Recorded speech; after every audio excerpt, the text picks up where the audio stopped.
긍정적인 사고를 가지고 자신의 강점이나 미덕을 개발하면 사람은 누구나 행복해질 수 있다. 미국 심리학자 마틴 셀리그만의 말입니다. 마틴 셀리그만은 긍정 심리학을 연구하는 세계적인 석학입니다. 그는 자기 자신은 아무짝에도 쓸모가 없으며 무엇을 해도 실패하고 말 것이라는 파괴적인 생각에 대해서 학습된 무기력이라는 이름을 붙였습니다. 이제부터 말씀드릴 세 가지는 학습된 무기력의 증상입니다. 첫째, 영속성. 현재의 문제가 영원히 지속될 것이라는 생각입니다. 수학이 조금 약한 학생은 이렇게 생각하는 거죠. 내 수학 실력은 앞으로도 계속 이 모양이 꼴일 거야. 둘째, 파급 효과. 일부의 문제가 다른 분야에도 전이될 것이라는 생각입니다. 나는 수학이 엉망이야. 그러니 과학도 못하겠지. 이공계는 나랑 안 맞아. 세 번째, 개인화. 특정한 문제를 인간적인 문제로 확산시키는 생각입니다. 나는 수학을 못해. 머리가 나쁜 거야. 그러니 나는 무엇을 하든 틀린 사람이야. 여러분이 어떤 문제와 부딪혔을 때 무의식 중에 그 문제를 위의 세 가지 방식으로 키우는 습관이 있다면 당장 멈추기 바랍니다. 학습된 무기력은 무섭습니다. 여러분의 능력을 모든 분야에서 철저하게 파괴합니다. 지하철에 화재가 나면 차단벽이 내려오죠. 무기력의 불길이 번지지 않도록 당장 마음의 차단벽을 내리기 바랍니다. 그 벽은 단지, 지금, 뿐이야 라는 세 단어로 이루어져 있어요. 문제에 부딪히거든 스스로에게 단지, 지금, 뿐이야 라고 말하기 바랍니다.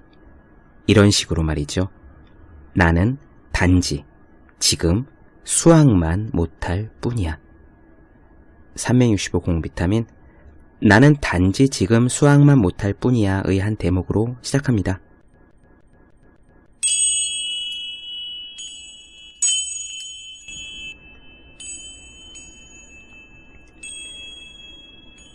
네, 안녕하세요. 본격 공부자극 팟캐스트 서울대는 어떻게 공부하는가 한지우입니다.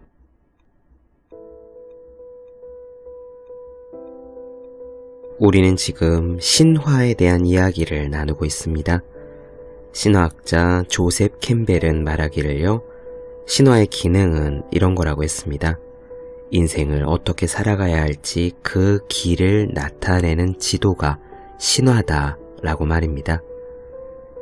소년이 나이를 먹어 어른이 되고 그래서 가정과 사회를 책임져야 되고 그러다가 더 시간이 흘러 육체가 쇠퇴하게 되면 이제는 몸에 대한 집착을 버리고 정신을 갈고 닦아야 하는 그런 단계에 이르게 됩니다. 그러다가 더 나이가 들면 그래서 세상을 떠날 때가 되면 또 더 이상 이승에 미련을 두지 말고 훌훌 털며 떠날 줄 알아야겠지요. 이런 것이 인생의 단계일 겁니다. 그러한 단계 속에 우리가 인생을 살아가는 그 과정 속에 여러 가지 스텝들이 또 들어있어요.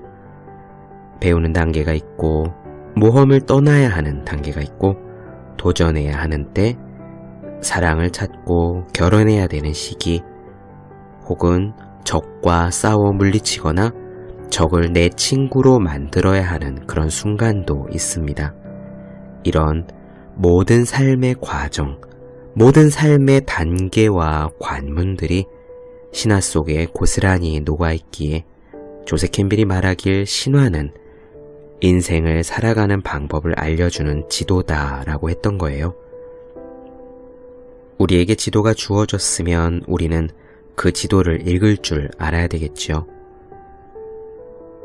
지도를 읽는다는 것, 그것은 곧 신화를 내면화한다는 것을 의미하고 그 신화 속에 들어있는 상징, 이야기의 원형이 의미하는 것을 읽을 줄 알아야 한다는 점을 뜻합니다.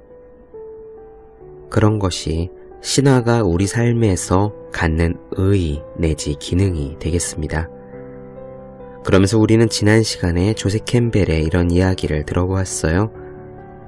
우리들 각자의 삶을 이끄는 신화는 무엇인지 개인적인 신화에 대해서 우리는 알아야 할 필요가 있다라고 말입니다.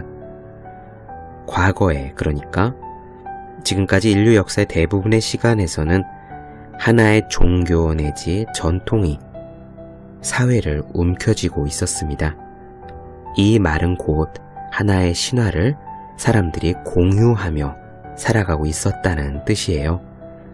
예를 들어 중세 기독교 사회에서는요, 사실 인생의 목적이라거나 어떤 꿈 같은 거에 대한 고민이 필요 없었습니다. 그저 신의 섭리에 따라 사는 것이 당연한 이치라고 받아들여졌지요. 우리나라의 조선시대 같은 신분제 사회에서도 마찬가지였습니다. 어떻게 살아야 하느냐라는 것은, 그러니까 삶에 대한 신화는 이미 정해져 있었거든요. 만약 양반으로 태어났다면 열심히 과거 공부를 해서 급제를 하고 나중에 정승이 되어 입신양명을 하는 것, 그게 삶의 목적으로 이미 정해져 있었습니다. 양반이 아니라면 어떻게 살아야 했을까요? 주어진 삶을 받아들이고 자신의 신분에 큰 불만은 갖지 않고 그저 배우자를 만나 자식을 낳고 늙은 부모를 봉양하고 그러면서 효와 충을 다하며 세상을 살아가는 것, 그런 어떤 틀이 신화가 삶의 목표로서 이미 주어져 있었습니다. 하지만 지금은 다릅니다. 지금은요, 단일한 신화가, 그런 것들이 모두 무너진 사회가 되어버렸어요. 누구도 우리에게 이래야 한다, 저래야 한다 라고 말하지 않습니다. 물론 여전히 기성세대는 우리에게 이래야 한다, 저래야 한다 라고 말하긴 하지만 사회가 너무나 빠르게 변하고 있기 때문에 그러한 말씀들이 물론 좋은 뜻에서, 걱정하는 뜻에서 하시는 말씀들이긴 하겠지만 사실 유용한 조언이 되지 못하는 경우도 많이 있다는 사실을 우리는 잘 알고 있지요. 이를테면 70년대, 80년대 같은 경우에는 이런 이야기 많이 들었습니다. 열심히 공부해서 좋은 대학에 들어가면, 그래서 좋은 직장을 얻으면 평생 걱정 없이 살 수 있다. 또 IMF 이전까지만 해도 평생 하나의 직장에 충실함으로써 우리는 그럭저럭 안정된 삶을 살 수 있다고 믿어왔고 기성세대가 우리들에게 그렇게 가르쳤습니다. 물론 당연히 지금은 전혀 그렇지 않지요. 그러한 신화가 유용하게 먹혔던 것이 고작 30년 전 이야기입니다.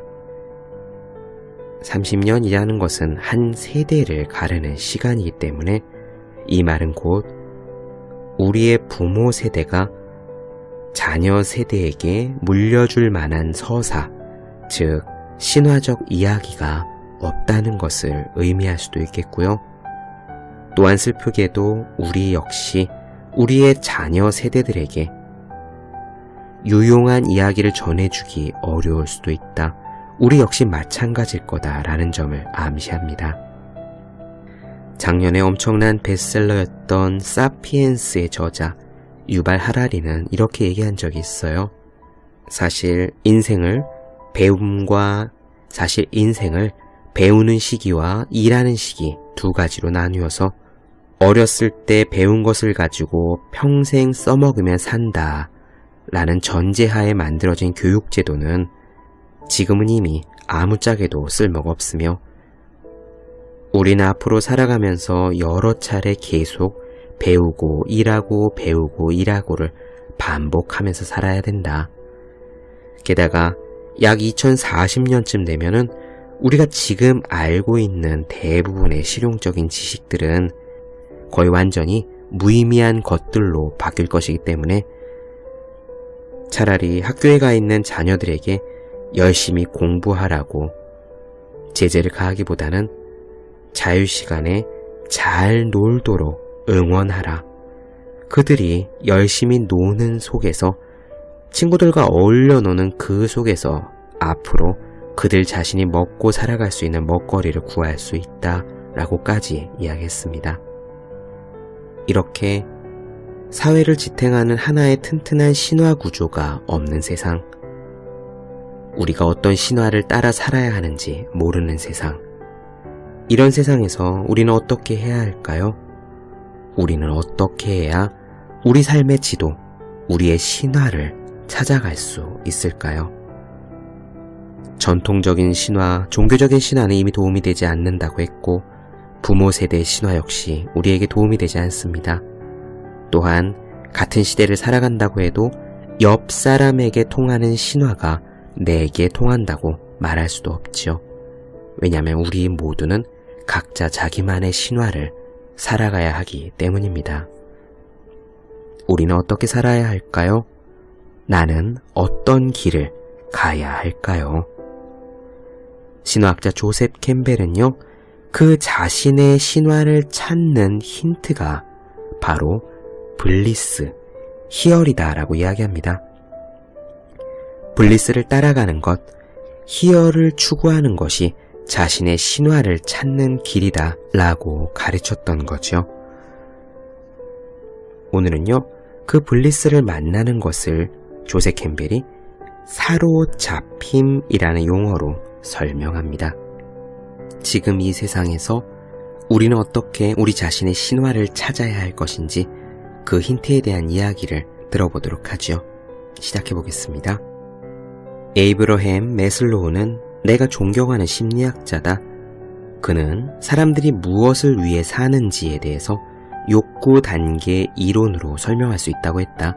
매슬로우의 이론에 의하면 인간의 욕구는 생존 욕구에서 안전에 대한 욕구, 관계에 대한 욕구, 명예욕, 자기개발 욕구에 이르는 5가지 단계를 거쳐 발전한다. 나는 처음에 그 목록을 보면서 뭔가 조금 이상하고 낯선 느낌을 받았는데 마침내 그 이유를 깨달았다. 그것은 바로 그 5단계의 욕구들이 신화가 이미 초월해버린 욕구들이기 때문이다. 내 경험에 의하면 신화에서 영감을 받는 사람들은 생존, 안정, 관계, 명예, 자기개발과 같은 욕구 따위를 채우기 위해 살지 않는다. 이런 욕구들은 인간의 의식에 이해할 수 있는 생물학적 방식의 삶과 관련이 있는 반면에 어떤 소명이나 헌신, 믿음이나 열정에 사로잡힌 사람은 안정적인 삶을 마다하고 심지어 목숨까지 희생한다. 그들을 움직이는 것은 개인적인 이해관계나 명예나 자기개발에 대한 욕망 같은 것이 아니다. 그들은 오로지 자신의 신화를 위해 모든 것을 바친다. 그리스도가 한 말에서 우리는 그 단서를 찾을 수 있다. 나를 위해 생명을 바치는 사람은 생명을 얻을 것이다. 매슬로가 말했던 5단계의 욕구는 사실 사람들이 삶에서 열정적으로 추구하는 것이 없을 때 2차적으로 추구하는 가치들이다. 정신적으로 완전히 몰두하는 것이 없고 즐길 거리가 없을 때 추구하는 따분한 것들일 뿐이다. 레오 프로베니우스가 사로잡힘이라고 부른 것의 의미는 뭔가가 우리를 잡고 밖으로 끌어내는 것을 말한다. 우리가 뭔가에 사로잡히는 이유를 항상 알 수는 없다. 뭔지 모를 힘이 우리를 사로잡고 어리석은 짓을 하게 만든다. 경외감, 매혹, 신비감, 희열을 느낄 때 우리 마음은 저절로 움직인다. 우리의 뇌에는 가족을 부양하면서 사회적인 명예를 얻는 일을 찾을 수도 있고 또 마음만 먹으면 그런 일들을 아주 잘할 수 있다. 하지만 어떤 신비에 매혹되면 그 모든 것을 포기할 수 있다. 아주 대표적인 예로 프랑스의 화가 폴 고갱이 있다. 고갱은 회사 간부로 일하며 결혼을 해서 건실한 가장으로서 남부럽지 않은 삶을 살고 있었다. 그러다가 어느 순간 그림에 매료되었다. 심심풀이로 시작한 취미에 인생을 거는 일이 그에게 일어났던 것이다. 그는 모험을 떠났고 가족과 다른 모든 것을 잊어버렸다. 그는 타히티 섬으로 가서 아름다운 작품들을 탄생시켰다. 칼 융이 어떤 신화에 따라 자신이 살고 있는지 알고 싶다라고 한 말의 의미는 그의 무의식 속의 무언가가 자신을 그렇게 기이하고 비합리적인 모험으로 데리고 가서 그의 의식이 해결해야 하는 숙제를 던져주는지 알고자 한 것이었다. 신화적 세계 또는 신화적 전통의 시작은 사로잡힘이다. 무언가가 우리를 확 사로잡아서 우리 자신 밖으로, 우리 자신 너머로, 모든 이성적인 사고 너머로 끌어내는 것이다. 그러한 사로잡힘에 의해 문명이 세워진다. 문명의 기념물들을 보면 그렇게 엄청난 것을 만들 생각을 했다는 것이 놀라울 따름이다. 피라미드를 예로 들어보자. 그것을 만든 수단과 목적의 합리성이나 경제성에 대해 생각해보자. 기술이 발달한 이집트 사회에서 그렇게 거대하고 사실상 쓸모없는 구조물을 건설한 것은 어떤 의미가 있었을까? 평생을 바쳐 세계의 위대한 사원들과 성당들을 지은 사람들의 노고는 메슬로가 말한 욕구가 아니라 신비로운 사로잡힘에서 나온 결과물이다. 그러한 사로잡힘은 경외감과 열정의 깨어남으로 시작되며 사람들을 함께 끌어모으는 힘을 갖고 있다. 메슬로가 말한 5가지 욕구를 위해 사는 사람들은 서로를 밀어내는 반면 사람들을 서로 끌어모으는 힘도 이 세상에는 존재하는데 그것은 바로 열정과 공포이다. 이 2가지는 사람들을 똘똘 뭉치게 만든다. 중세의 유럽 사회의 기반이 되었던 신화를 생각해보자. 에덴 동산에서의 추방과 십자가의 신화는 인류의 구원이라는 은총을 베풀어주는 그릇이 되었다. 이 신화에 의하면 사람들은 누구나 원죄를 갖고 태어나며 그러한 영혼의 얼룩을 지우는 유일한 방법은 하나님의 성육신으로 세상에 태어난 그리스도가 세운 교회에서 세례를 받아야 한다. 사람들의 영혼에서 에덴 동산에서 저지른 불복종의 죄를 씻어내는 것이다. 중세 지역 사회의 전체 구조는 그러한 열망과 공포의 신화를 바탕으로 했다. 이것만이 중세를 설명할 수 있다. 경제적 가치와 같은 문제는 샤르트르 대성당을 건축한 것과 아무 관계가 없었다. 헨리 애덤스는 몽쉘 미셸과 샤르트르라는 책에서 묻는다. 유럽의 위대한 성당들은 모두 1150년에서 1250년 사이에 지어졌다. 당시 사람들은 오늘날에 비유하자면 자동차는 고사하고 소 한 마리 살 돈도 없었다. 그들은 대체 무엇을 위해 살았던 것일까? 노예 감독관 따위를 상상하면 안 된다. 성당은 그런 식으로 지어진 것이 아니다. 그 모든 것은 사람들이 신비적인 열정에 사로잡혀 있었기에 가능했다. 그러다가 어떻게 되었을까? 어느 순간 그런 열정이 사라졌다. 신화의 기초가 되는 창세기의 역사에 대한 의문이 생기자 사회 전체가 허물어졌다. 열망과 공포가 시들었고 그와 함께 신화적인 꿈은 사라져버렸다. 요즘 우리가 사는 세상은 모든 것이 지나치게 느슨해져서 그 어느 때보다 사람들이 뿔뿔이 흩어져서 살고 있다. 사람들을 한데 끌어모으는 열망이 없다. 사람들을 똘똘 뭉치게 만드는 압도적인 두려움도 없다. 그렇다면 어디에서 우리를 움직이는 것을 발견할 수 있을까? 칼 융이 자신의 신화를 찾아보기로 마음을 먹고 나서 했던 행동을 살펴보자. 당시 그는 37살쯤 됐었는데 어린 시절의 기억을 되살려보기로 했다. 내가 어릴 때 무얼 하며 노는 것을 좋아했더라 하고 말이다. 그는 어릴 때 돌멩이를 모아서 작은 도시를 만들며 놀았던 것을 기억했다. 그래서 그는 생각했다. 이제 나는 어른이니까 더 큰 돌멩이를 갖고 놀아야겠다. 그는 취리 반대편 호수 위쪽에 풍광이 아름다운 아스코나라는 곳에 땅을 사서 직접 집을 설계하고 건축했고 그러면서 그의 상상력이 풍부해졌다. 상상력을 활성화하는 것은 누가 시킨다고 할 수 있는 일이 아니다. 우리의 무의식이 무엇을 원하는지 알아야 한다. 칼 융은 상상력이 활성화되면서 새로운 환상들이 떠올랐고 매우 다양한 꿈을 꾸었다. 그는 꿈의 내용을 기록하고 연상작용을 통해 확대함으로써 자신이 꾸는 꿈에서 의미를 발견하는 작업을 시작했다. 그는 꿈에서 경험하는 충동이나 주제를 아주 사소한 것까지 자세히 기록해서 의식으로 가져왔다. 그렇게 매일 일기를 쓰다 보니 숨어있던 이미지들이 나타나기 시작했다. 그리고 꿈에서 본 것을 매우 진지하게 그림으로 그렸다. 그것은 칼융이 자신의 생명의 신비가 나오는 장소를 찾아가는 일종의 의뢰와 같은 작업이었다. 이런 식으로 우리를 움직이는 것이 무엇인지는 각자 자신의 내면에서 찾아야 한다.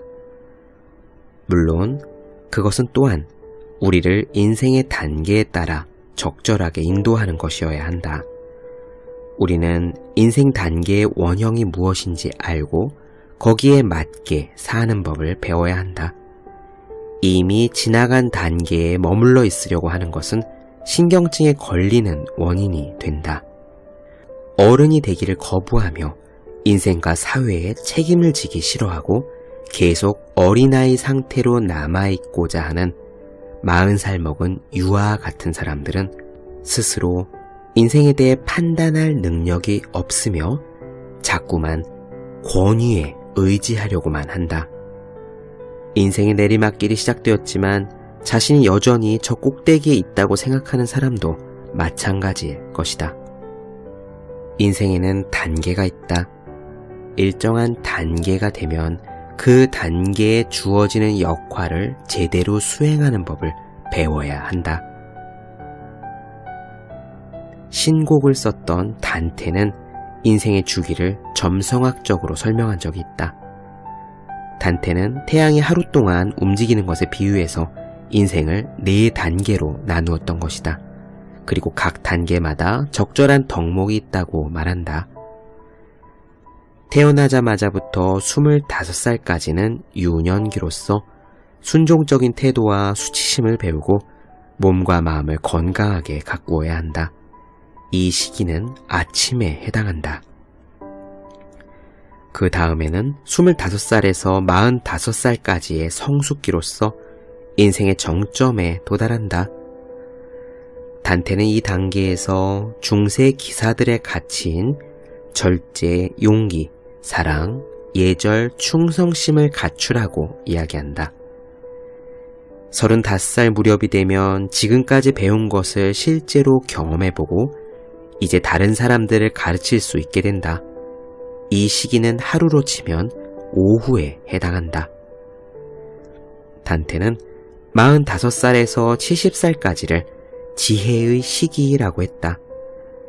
그는 노인들이 사회에 남아서 비판적인 눈을 갖고 살펴보고 그들이 경험한 것을 세상에 나누어 주기를 기대했다. 이 단계에서의 덕목은 지혜, 정의, 관대함, 유머, 여유로움 같은 것이다. 무엇보다 그들은 이제 잃어버릴 것이 없다.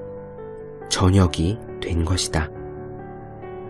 70살부터 그 나머지의 삶은 노년기로서 이 시기의 덕목은 여행을 끝내고 집으로 돌아가는 것처럼 감사하는 마음으로 삶을 돌아보며 죽음을 기다리는 것이다. 이 시기는 하루로 치면 밤에 해당한다. 언젠가 내가 시애틀에서 강의를 막 끝냈을 때였다. 한 아가씨가 내게 다가오더니 매우 진지하게 말했다. 캠벨 선생님, 선생님은 요즘 세대에 대해서 잘 모르시는군요. 우리는 유년기에서 곧바로 지혜의 시기로 넘어간답니다. 나는 그녀에게 대답했다. 그래요? 그거 놀랍군요. 그렇다면 인생을 놓치고 있는 겁니다. 우리는 지금 인생에서 어느 단계를 살고 있는지를 알고 거기에 맞게 적극적으로 세상에 참여해야 한다. 배우는 시기에 배우는 것을 싫어하면서 하루빨리 어른이 되려 하는 것도 잘못이지만 이미 어른이 된 나이에 자기의 생계를 자기가 책임지지 않고 자꾸만 권위에 기대며 아이 시절에 계속 머물러 있으려 하는 것도 잘못이다. 젊은 시절 도인들이 하는 말에 지나치게 빠져들어서 모든 것을 초월하고 뒤로 물러나기에는 너무 이르다. 그것은 삶을 너무 빨리 살려고 하는 것이다. 삶의 지혜는 인생의 각 단계를 제대로 밟아나가면서 경험을 통해 점차로 얻어진다. 우리는 항상 주변에서 혁명에 대해 듣고 있다. 혁명은 파괴가 아니라 생산이다. 만일 무언가를 부숴버리겠다는 생각을 하면서 보낸다면 부정적으로 거기에 묶이게 된다. 우리 내면에서 열정을 발견하고 그것을 끌어내야 한다. 이것이 우리에게 주어진 삶이다. 칼 마르크스는 우리가 허약한 것을 사회 구조 탓으로 돌렸다. 프로이트는 부모 탓으로 돌렸다. 점성술은 우주의 탓으로 돌렸다. 하지만 우리가 탓할 수 있는 것은 오로지 우리의 내면뿐이다. 우리는 우리 자신의 잠재성을 실현하는 삶을 살 용기를, 그런 용기를 우리가 내지 않는 것을 탓해야 한다. 우리 뇌에는 180억 개 정도의 세포가 있다. 어떤 뇌도 같을 수 없다. 어떤 손도 같을 수 없다. 어떤 인간도 같을 수 없다. 다른 사람들로부터 지침과 안내를 받을 수 있지만 자기 자신만의 길을 찾아야 한다. 아도왕의 기사들이 각자 흩어져서 숲속으로 들어가 성배를 찾으려 한 것처럼 말이다. 어떤 사람들에게는 이런 이야기가 어리석고 낭만적으로 들릴지도 모른다. 하지만 우리 삶의 목적은 무엇인가? 우리에게 주어진 잠재성을 온전히 실현하는 것이다. 이것은 자아도취가 아니다. 삶은 우리에게 주어진 재능을 온전하게 발휘해서 우리 자신을 완성하는 모험이다. 우리가 가진 잠재성을 오롯이 실현하는 것보다 더 중요한 과제는 없다.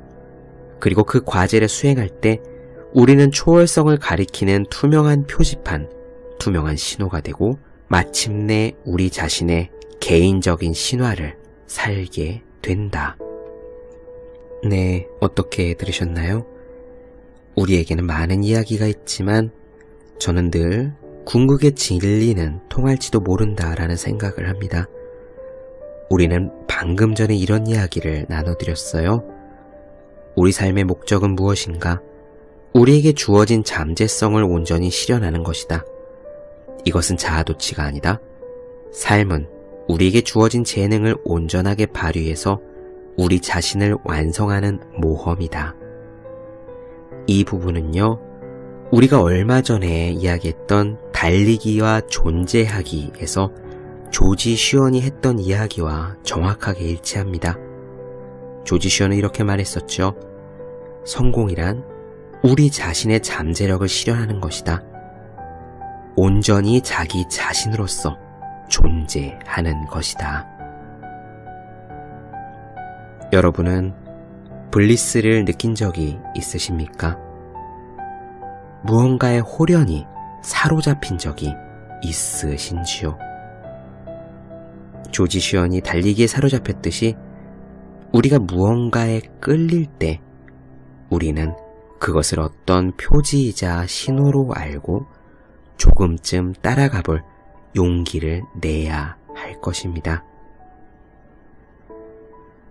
저는 이런 그림을 머릿속에서 그려봅니다. 숲속에 곧게 뻗은 길이 있습니다. 남들이 다 걸었던 그런 평범한 길이죠. 다른 사람들처럼 그 길을 타박타박 앞으로 걸어가던 어떤 아이가 우연히 길가에서 반짝이는 나뭇잎을 보고 걸음을 멈춥니다. 그리고선 그 직선으로 뻗은 길에서 잠시 물러나와 그 나뭇잎을 물끄러미 바라보아요. 그러는 사이에 바로 그 나무 너머 아주 조금 몇 발자국 떨어진 곳에 또다시 반짝이는 잎사귀가 있을 겁니다. 그 아이는 그 반짝이는 잎사귀에 끌려 조금 더 깊이 안으로 들어갑니다. 그런 식으로 그는 조금 더 깊은 곳으로 나아가게 되고 어느 순간 남들이 다 걷던 그 길에서 떨어져 나와 자신만의 공간에 들어와 있는, 그래서 그 숲속 어딘가로 나아가고 있는 자기 자신을 발견하게 되는 겁니다.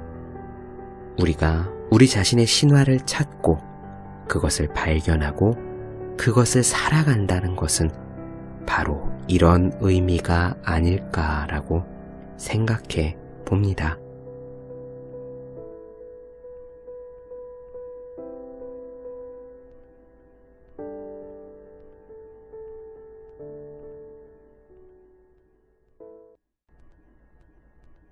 네, 본격 공부자극 팟캐스트 서울대는 어떻게 공부하는가? 오늘은 조세 캠벨의 블리스 내 인생의 신화를 찾아서 중에서 사로잡힘에 대한 이야기를 나눠드렸습니다. 더 많은 이야기가 궁금하신 분들, 질문사항 있으신 분들은요, 제 네이버 블로그 허생의 즐거운 편지 혹은 다음 카카오 브런치 한재우의 브런치를 찾아주시면 되겠습니다. 또 매일매일 공부하시는 분들, 여러분 주변에 매일매일 공부하고 계시는 그분들을 위해서 하루 한 페이지씩 읽고 공부할 의지를 북돋는 책, 보기만 해도 공부하고 싶어지는 365 공비타민을 선물해 주시면 좋겠습니다. 오늘은 여기까지 할게요. 저는 다음 시간에 뵙겠습니다. 여러분 모두 열심히 공부하십시오. 저도 열심히 하겠습니다.